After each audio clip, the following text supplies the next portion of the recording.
Hi దోస్తులు, ఎలా ఉండరు? బాగునరా? మంచిగుండ్రా? సాయంత్రం అయింది, వెంచర్ల పని అయిపోయింది, ట్రాక్టర్ నడిపేది అయిపోయింది. నడిపేసి వచ్చిన పొలం దగ్గరకు వచ్చిన నీళ్ళు చూసుకుంటున్నా ఫ్రెండ్స్. ఇంకా చెప్పాలా ఫ్రెండ్స్, మీ సైడ్ ఎట్లున్నాయి చేను ఇటు పెరగలే ఫ్రెండ్స్, కారణం ఏదై ఉంటుంది? ఇంకా చెప్ప ఫ్రెండ్స్.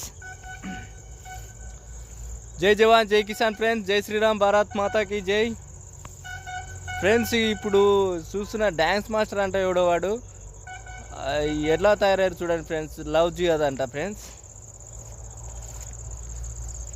ఎక్కడ వదలట్లేదు ఫ్రెండ్స్. మన తొందరలో ఇస్లాం కంట్రీగా చేద్దామని చూస్తారు ఫ్రెండ్స్. హిందువులందరూ మేర్కోవాలి ఫ్రెండ్స్, లేకపోతే మన హిందువులకి దేశం